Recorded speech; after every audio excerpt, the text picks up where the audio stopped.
This podcast is brought to you by Penji. Penji is a creative subscription service that gives you access to pre-vetted, agency-trained creatives from all over the world. From graphic design to illustrations to social media management and web development, it's all included for one monthly price.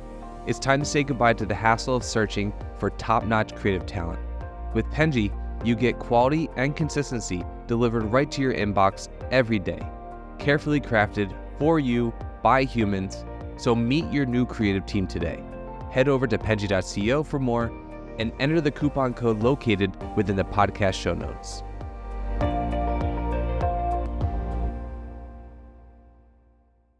Hello, everybody. Welcome to the Fully Managed Podcast. This is the podcast where we discuss marketing and business tips to help assist you guys in your business journeys. I'm your host, Daniela, and I'm Penji's partnership coordinator. I'm joined here today with a very special guest, Janet Carlson from 111 Group. Hi, Janet. How are you? Nice to be here. It's so good to have you. I kind of messed up the intro there with my grammar, but that's That's all right. We're off to a fine start. We're off to a good start anyways. How are you doing today, Janet? How are you Pretty good. doing? It's not snowing, although Nice. it's supposed to snow later, but we live in New England, so I can't bitch about that. You know what I mean? You have to kind of deal with it. I mean, I've actually never seen like big bits of like heavy snowfall in my life. I lived in Texas for a little bit in Dallas when I was a kid, and it snowed there a few winters, but it was like very light, and Yeah, that's called hard freeze, honey. That was the most amount of snow that I had ever seen. And then when I left, I saw that they had like a couple of like actual snowstorms, but I wasn't living there anymore. So, never really Interesting. seen, like big snowfall. Wow. You need to get out. Yeah, I need to I've always wanted to see it. Like I'm not good with the cold weather though. I'm from El Salvador, so it's always hot here. Oh, wow. And we don't have winter. Might like to have a little bit of that next month. Yeah, that's nice. I mean, spring is coming up, so should be Exactly. good. Well, Janet, just to kind of get the ball rolling, the ice breaking, can you tell us a little bit about yourself, what you do, 111 Group, just Sure. everything that we got to know about you? Sure. I'll give you the nickel version if I could possibly do that. I'm one of 5 siblings, so there was always a lot of yapping. So I'm one of 5 and a military family to boot. So my family's Air Force. Okay. Let's see. So I moved all the time. I moved pretty much every 2 or 3 years my entire life. There's pros and cons to that. For me, I got really good at making friends quickly. I was good at building relationships. I also learned a wicked right cross because when you go to a base, every time a new group of kids shows up, there's also a group of like a wolf pack that shows up to challenge you. I don't know what's up with that, but so I was the tallest of the siblings, so I got shoved to the front, even though I was second in command in the sibling group. Yeah, I was the tallest. So my older sister, who's 2 years older than me, by the way, would shove me to the front to take on the biggest kid. And so I learned to punch them in the face, and that was pretty much the end of that. My dad was a commander, and he wasn't really happy with me punching kids. But anyway, that's a whole nother story, Daniela. We can talk about that another time. So I don't make friends by punching people now. I did learn to box formally. I boxed for 10 years very seriously in New York City. I got invited to the Golden Gloves. I turned it down because by then I was running a company. And I digress, but I had to tell you the boxing things. That's kind of cool. So I went to college. I studied medicine. I had planned to be a doctor. I planned since 2nd grade to be a physician. When I finished college, I applied to medical schools and they were like, okay, you ready to do this? And I said, I am not. I'm going to take a year break. So I took a year break. I went to work for Pfizer. I talked to 300 doctors. None of them want to be a doctor again, by the way. Managed care was coming about. A lot of things were changing. I think there was just a lot of concern. So I actually opted out of med school twice after that and went to work for Pfizer Pharmaceuticals. I am an ideator, so I come up with new ideas. That's my jam. It's a gift. It's not as appreciated in pharma as you might think. So needless to say, they started the Bright Ideas Committee for me. I still have the mug. Oh, Yeah. So basically, it was a place for me to spit my ideas and shut me up so I go back to work. After that, I did the obvious move was to move to Madison Avenue where they dug new ideas. And so that's what I did. I went to work in a medical advertising agency and I got recruited by an entrepreneur from there, Christopher Whittle, who started the Medical News Network. I was one of, I think there were 11 of us that were the executives. And I was the only female executive, which mattered not. The guys were awesome. And that lasted, I think, 3 years. A brilliant opportunity. I was in charge of the J&J companies. And after that, I started my own company because that's what we all did. We all said, oh, what else are we going to do? Like, we've worked for the most amazing company. Where do you go from there? You start your own gig. And so every one of us did that. All the executives from the Medical News Network went off and started their own gig. So that's what I've been doing ever since. We focused in the medical arena because I dig medicine. We focused a lot on healthcare professionals because I knew how to talk to them. We made a nice niche for ourselves because we were the first digital agency focused on healthcare professionals in the world. Sounds kind of cool. We built the first website in pharmaceutical industry. It looks like shit. When I look back on it now, it's appalling to me. But hey, as the first doesn't always look beautiful, but it was a cool thing to be able to brag about. We did the first email programs to physicians. We did the first sampling program. Drug samples get taken into doctors. We thought that was kind of silly. So doctors could order samples using their mobile and sign on it. And now we've created the Vox Plan brand, which is a new way to do brand planning. And if you're in pharmaceuticals, you know exactly what I'm talking about. Other people, it's a business plan that's geared for pharma. So that's what we've been doing. And that was really long. Sorry about that. no, it's totally okay. I think your story is so interesting. Actually, you kind of like already addressed my first question, which was Sure. why did you decide to do pharmaceutical? Pharmaceutical. Cool. And so I worked in a hospital and there was a hospital and senior living connected to each other. I went to school in Indiana. Um, and like the med schools basically said, you need to make sure that you know pharmaceuticals because that's where doctors are not as good. That's a weak point. So really focus on that and you'll do well. And so I got certified to pass medicines in the hospital. And I also did wound care because I thought it was interesting. And believe me, I saw some Christ awful wounds. But it was so fascinating because it was like, oh my God, look at that. It smelled terrible. It looked god awful.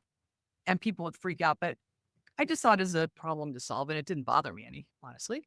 So I thought those skills would translate well for medical school. Let me tell you, as a now a mom of 3 kids, wound care and pharmacy comes in really handy when you have children. So, I also patched up all the neighborhood kids. So, pharmaceuticals was just a pathway that I was going to use for med school, and it ended up being a pathway for my life, to be honest.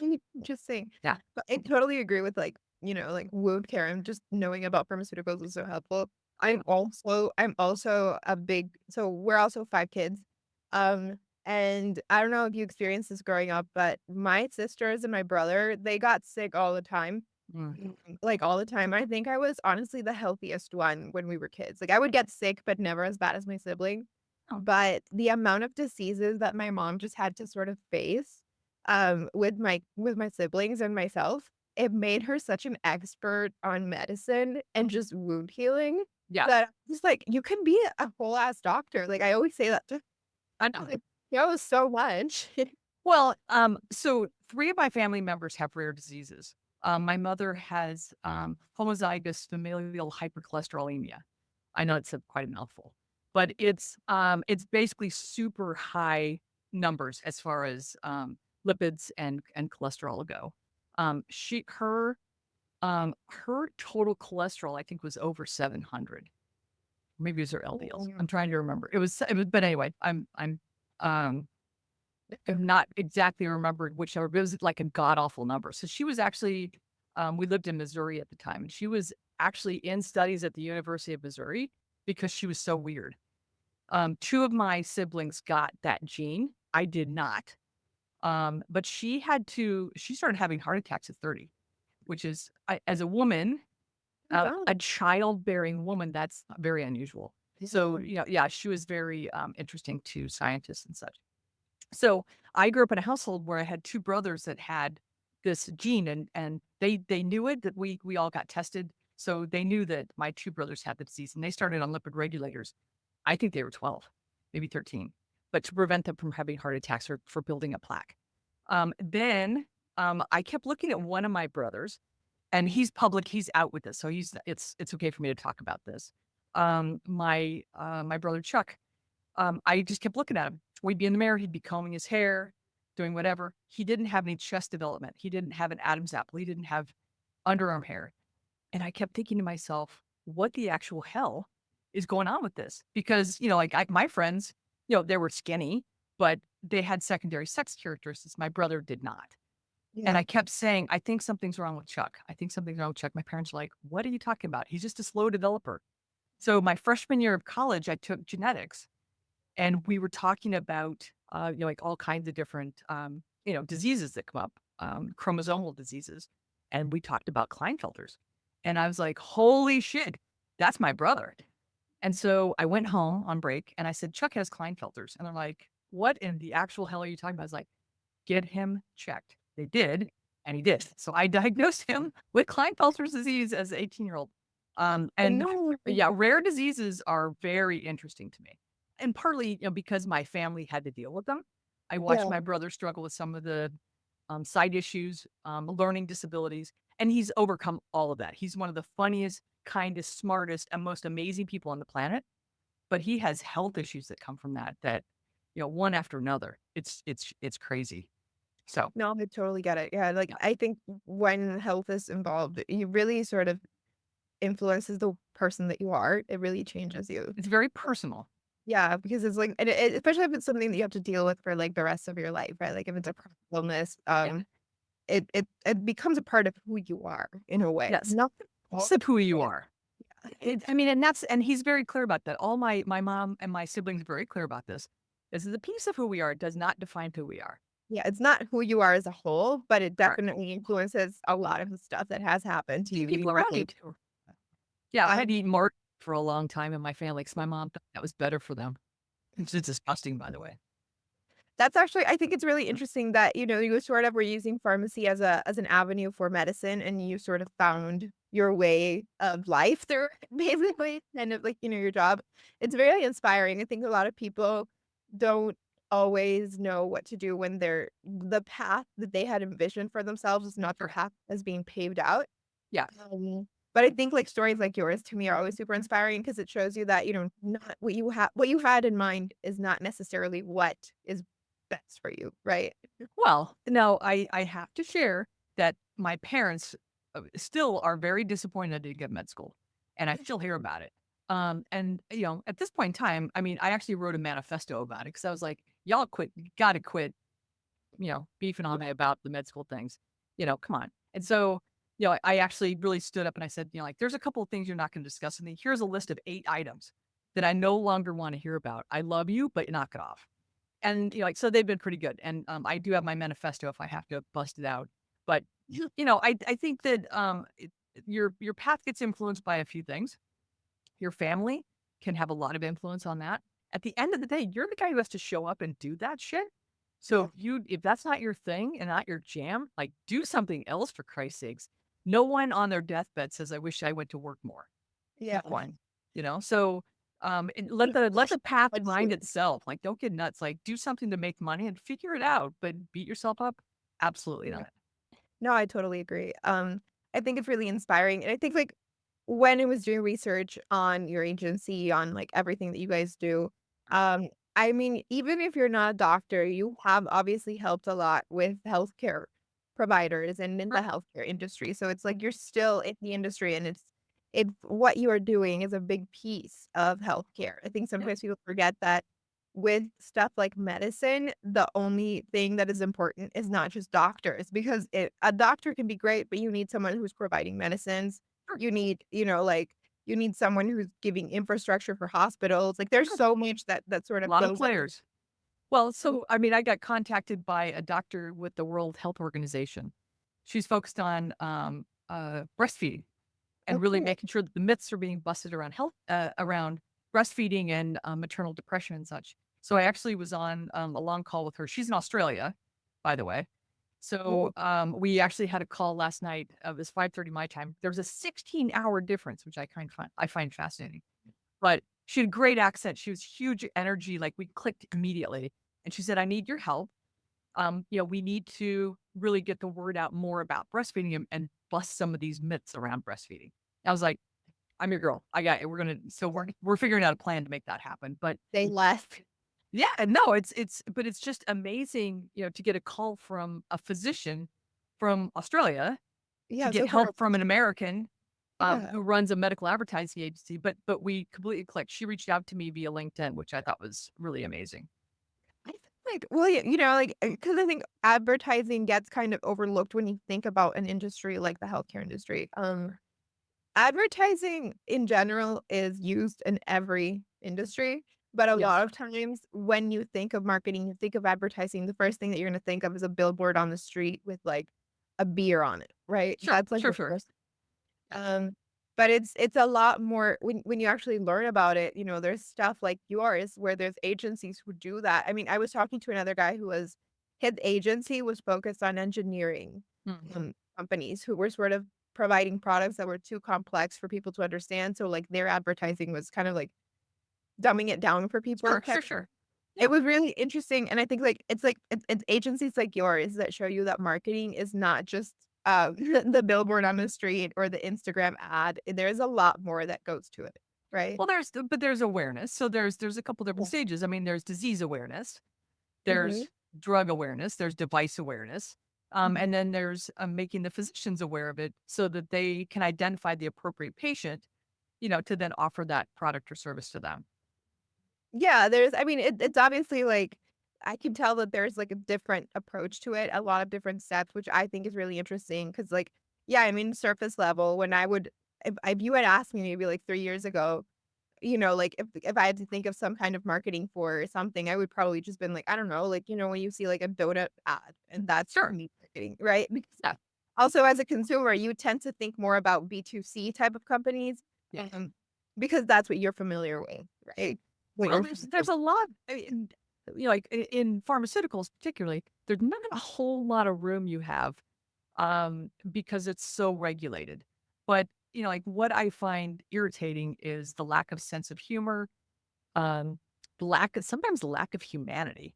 It's just, and all the ads start looking alike to me, which I find disheartening. I mean, and again, having experienced this, you bring a great idea to a pharma company and it kind of gets killed by the med reg system, medical regulatory system. I am hoping that there's going to be, like a lightening up of that a bit because the way you break through to people is not by droning on about the side effects, because that makes you think, Jesus Christ, who would take that?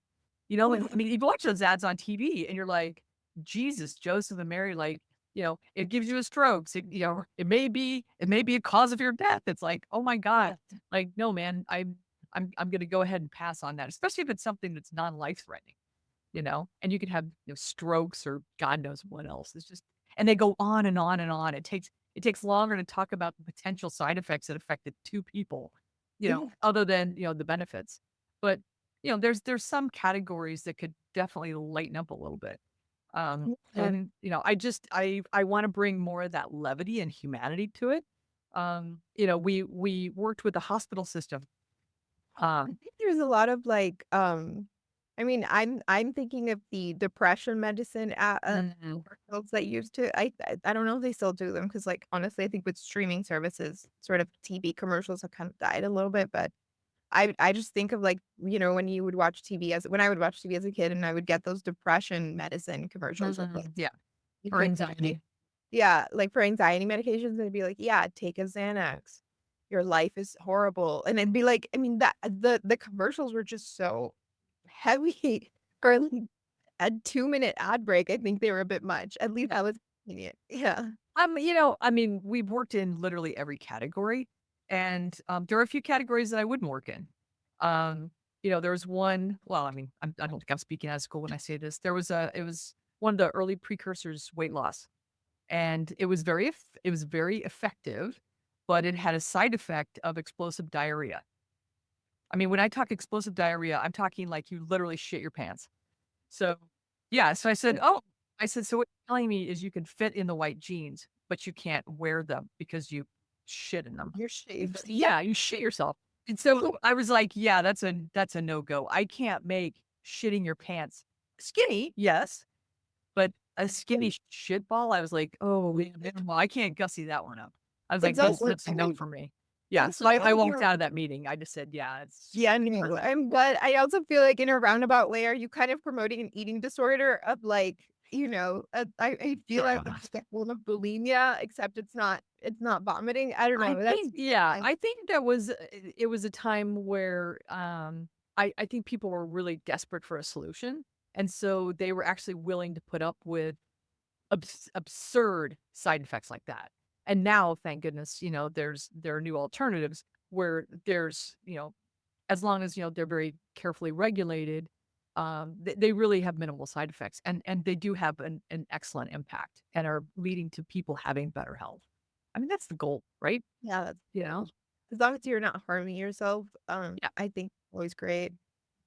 I wanted to ask you, Janet, about the term Sherpa. Mhm. You have that so much showing up in your branding. Sure. Um, can you tell us about what it means and how does it really reflect, how you are collaborating with clients? How does it guide you or, what does it represent? Yeah. So this was, gosh, the messaging for your own company is harder to do than any client messaging you'll ever do. I think I forgot about that. We've blown our stuff up, I don't know, 6 or 7 times. We've done new logos, new branding, new everything. And we just needed it.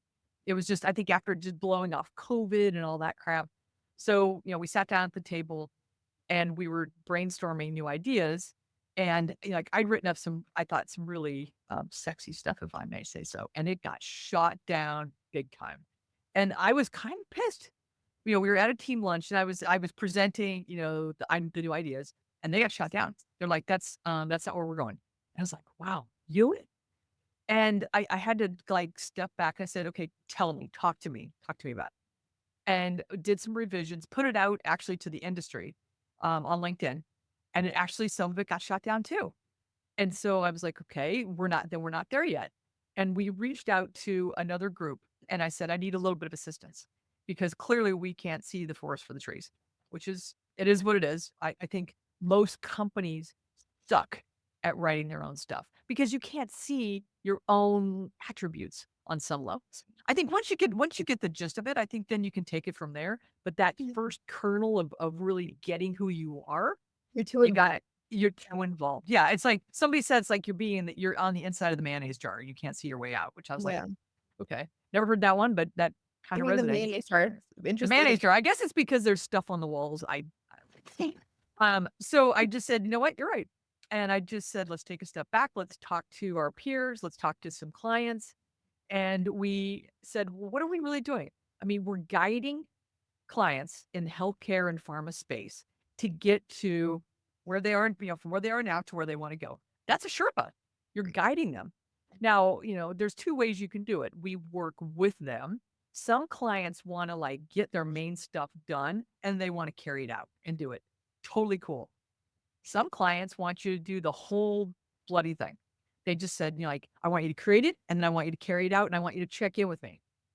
Fabulous. Done. So we can guide you or we can carry you. It's up to you. Your It choice. really depends on what you want, right? What you Depends on what bring. you want. But we can go either way. It's really, it all starts with a plan. And we created the brand map to help clients really understand where they are now, where they want to go. And then we create that roadmap to get to that. We've worked with over 50 clients in the last year, creating brand maps and then carrying out those tactics for them. Well, I think like what's really interesting and correct, feel free to correct me at any point, but I Sure. think with agencies like yours that are working with clients that are not that well versed in marketing, a lot of times I think I mean, I've spoken to a lot of agency owners who tell me that like there is a lot of people who don't want to bother with figuring it out, especially like with like smaller business owners because they just want to do product or if it's like a software thing. They just want to do their software and they don't want to think about marketing. So it's a lot easier for them to be like, here, you do it. Well, there's also um, only 30% of small, medium businesses have a plan. That's Yeah. Yeah, they don't have a business plan. I think a lot of that is because they're not good at writing. I think there's a I think there's a barrier to people. They sit down and they're like, first of all, which plan should I do? Should be a Yeah. page? Should it be 60 pages? Like, what questions are important? What do I need to answer? What do I need to have in this document? And so that's why we created the brand map, was because you don't have to think about it anymore. We have 46 questions that we have tested over almost 2 years, and we've seen it work. We've tweaked it. And P.S., you do the brand map with your voice. You don't write. It's all in a program. It's programmed. You see a prompt, you tap, you answer with your voice. We did it with our team. So this year, before the end of December, I sat down my executive team. I said, we're doing our brand map for our business and we're doing a marketing plan. And that's what we're going to get done over the next 2 days. In 2 hours, we had those done. Well, that's so much better. I think, like, especially for clients who are not um, going to necessarily want to do writing or videos or, like there's like It so much seems too hard. yeah, It's it's so too much hard. eating for most people. And then like I think you're also talking to someone who has to wear many hats, right? Like they're not just doing marketing. So But any of them can give up an hour, yeah, have a plan to get, because you're not going yeah. to succeed if you don't have a plan. Because you don't know where you are now. You don't know where the hell you're going. How are you going to get there? So I think like what you guys do, which is offer just like the most optimized way and easiest and most streamlined way to do it is Well, we probably like to think so, Danielle. be like the more attractive thing to a business owner who is probably just like trying to sort of get it all done in the best way possible, in the most efficient way possible. Exactly. I think that's probably like a big roadblock for most business owners. It's Of just trying to course. yeah. Well, I had to get my team. I mean, but the beauty of this is you can do it because, people have team members all over the world, but we can Mhm. send links to people at different places and then pull all their input into one document. So that's not a problem. I decided to have my team at the table. We discussed, we would read the question, discuss, and then I answered. But other people can chime in. That doesn't cause any problems whatsoever. So, Jenna, you guys also offer a lot of AI tools. I know Yep. that you like, you sort of like integrated, you have your own trademarked AI stuff too. Yep. Like you have things like, I know you have box plan and brand wrap. Yep. Um, Yeah. so you really embraced this sort of AI wave that has been happening in the last few years. Well, I have a Um, confession to make. yeah, go ahead. You ready for this? So my dad was a lieutenant colonel in the Air Force, but he also worked for the Department of Defense, and he was really like a cutting edge guy. And he built a computer in our house. So I attribute, I swear to God, 3/4 of my dates in high school. I dated a lot of guys in high school. I think they wanted to see the computer my dad built. I swear to God, because they spent as much time talking to my dad as they did me. Oh But my one of the God. things I know, it's true. None of them say that's true, but I suspect something there. Because it was so cool. It took up an entire wall in our house. It was nuts. So my dad, when we think, it was probably 93, if I'm not mistaken. Maybe, yeah, probably 93. He said, Janet, you've got to do something on the web. The World Wide Web's where it's gonna be. Figure it out. And so I thought, and that's where the whole digital agency came in. And I mean, like, I went into Bristol Myers Squibb, I said, I want to build a website for you. And they're like, what? What's a website? And I said, well, it's going to go on the World Wide Web. And they said, well, what's that? I had to define what the web was. I used to put up www equals, which is bananas. But it was, I think it was 2 years ago on New Year's Eve. My parents were over. We had a little party. And my dad said, hey, Janet, you know what you need to do? You need to make sure that you have AI incorporated into everything you do. I was like, okay, Dad. And so we did. And we really started looking into it. And, I mean, we were making it up as we went along. But what we realized was it's not the be all end all. But what it does is it empowers. It's just kind of like what's the word for it? I think it's more like a superhero who doesn't really have superpowers themselves, but it's like it's what's his name? Iron Man. So Iron Man is a dude, now very charming, very funny, hilarious, rich dude. but Yeah. he can't do anything without his suit and his jetpack. That's what AI is for us. It turns like a chick, who's lived in New York City for God knows how many years, who's a smart ass, who likes to have fun, into a superhero as far as the agency world goes, because I put my suit on, which I love red, and I put my backpack on, and I can bust the shit out of stuff. This team can knock out an amazing amount of stuff. And it's really just building the tools and then, giving it to our partners too. So we're actually licensing some of our tools to clients because they're like, damn, I want to use that stuff. And I was like, no problem. I can build you an Iron Man suit too. I got you. No, That's really what it totally. is. I mean, AI is also just, I think we're at a point in time where like I don't think AI has been perfected enough to sort of take over a lot of stuff. No. So it really is more just like an optimization tool. At least in my opinion, I don't think it's at a place where it can replace human involvement entirely, even though maybe in some cases it might, but it is necessary, Well, right? one of the things that we realized was I was doing the brand map interviews, and I did those personally because I wanted to interact with the CEOs of the companies, which I thought was a great idea. They would take an hour and a half of my time. My team said, hey, why don't we automate this? And I was like, okay, what are the pros and cons? And so we discussed it, and I said the pros outweigh the cons by far. And you know what? Clients dig doing it because if they want to do their brand map interview at 2 a.m, I don't care. We Yeah. get the transcript anyway. It gives them some freedom and flexibility. It clears out an hour and a half of time. So that's a big deal. And you know what? It works great. It's been very successful. So we've been creating products like that enable our clients or us to do work faster and better. We don't take out humans because I would never give a brand map to somebody who I haven't reviewed. I mean, we review everything of the output, and then we add in information that can't come from AI because it's here, and they can't read my mind, at least not yet. All of this is walled off. So each client's stuff is contained. It's not informing the system, nor is it being informed by anything else, only by the things I'm giving it. So, in that way, we're eliminating the potential for hallucinations, which I've seen. Like I've seen documents that I was working on, it pulled something in. I was like, what the hell is that? That's coming from another source. It has nothing to do with what I'm doing. That's called a hallucination. That's so interesting. And I think Yeah. I think that's a great note to end this on. You've said so many interesting things today, Janet, to us. I mean, you're such a cool person. But before we finish the podcast, Sure.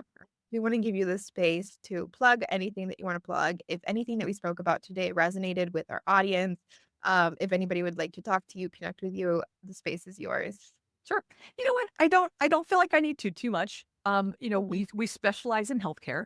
We're working with small to medium healthcare and wellness companies. We're doing business plans for other companies. We had Sotheby's called us and wanted us to do a business plan. Far be it for me not to take their money. I'm good with that. But healthcare is a special love of ours. It's our niche, but or niche, as some of my friends say, whatever. But it's really, if you don't have a plan, what the actual hell are you thinking? Like, call us up and get some help.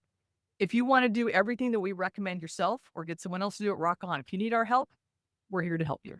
So it's really just empowering small and medium business owners to get their product or services out in the world. And we're happy to do that.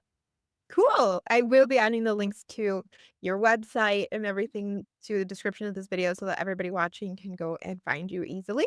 Awesome. And thank you so much for doing this today, Janet. It was a pleasure having you.